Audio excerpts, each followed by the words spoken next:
New Zealand will remove social distancing requirements after reporting 0 active cases of COVID-19, indicating it has achieved its aim of eliminating the virus. Prime Minister Jacinda Ardern said Monday that all remaining restrictions on people and businesses, other than strict border controls to keep the virus out, were lifted at the end of the day Monday, paving the way for a resumption of normal life.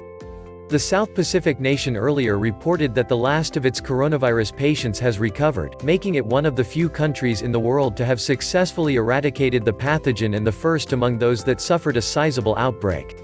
New Zealand enforced one of the strictest lockdowns in the world, asking everyone to stay at home and allowing only essential services to operate. While this has almost certainly triggered a deep recession, the government hopes being virus-free will allow the economy to recover more rapidly than many of its peers.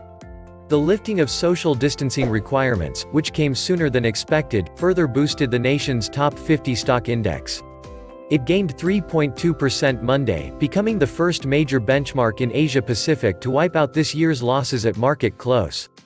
New Zealand's 7-week lockdown ended May 14 and, with no new cases for more than 2 weeks, Cabinet decided today it was safe to lower the nation's alert level to 1. That means there will be no limitations on any businesses, domestic travel, public gatherings or sports events. People will only be asked to keep track of where they've been to aid contact tracing if future cases emerge. That puts New Zealand in the vanguard of nations recovering from the pandemic, and makes it, if not the most open, one of the most open economies in the world, Ardern said.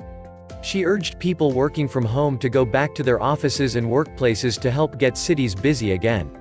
The rugby-mad country will also be the first in the world to welcome crowds back to professional games in the COVID era when Super Rugby matches resume this weekend, the sports administrator said. Ardern's masterclass in crisis management has won her praise at home and abroad.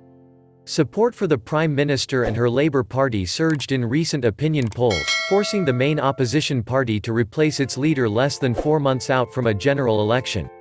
But it is not a foregone conclusion that Ardern will sweep to victory at the September 19 vote, with unemployment expected to soar in coming months. The closed border is taking a heavy toll on the tourism sector, which was the nation's biggest source of foreign exchange earnings before the pandemic.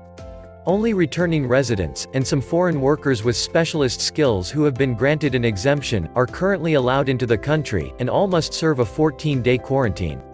Still, the removal of social distancing rules will give a significant boost to New Zealand's economy by stoking confidence, said Stephen Topless, head of research at Bank of New Zealand in Wellington.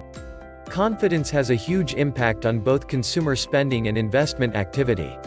And there is already some evidence of household expenditure picking up in excess of our expectations, he said.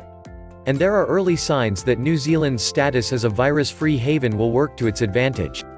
The Education Minister has said the country may become an even more desirable destination in future for foreign students, even if they need to serve a 2-week quarantine on arrival.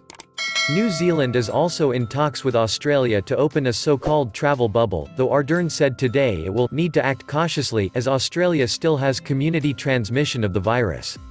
We must remain mindful of the global situation and the harsh reality that the virus will be in our world for some time to come, she said. We are confident we have eliminated transmission of the virus in New Zealand for now, but elimination is not a point in time, it is a sustained effort.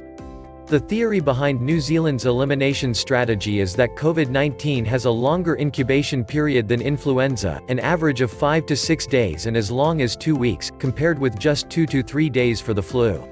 That means authorities have time to identify and isolate those who have been in contact with an infected person before they themselves become infectious.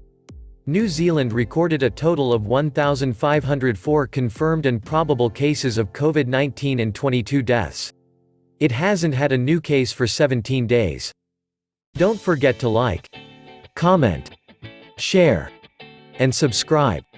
And hit the notification bell to update you on my newly uploaded videos. Thank you.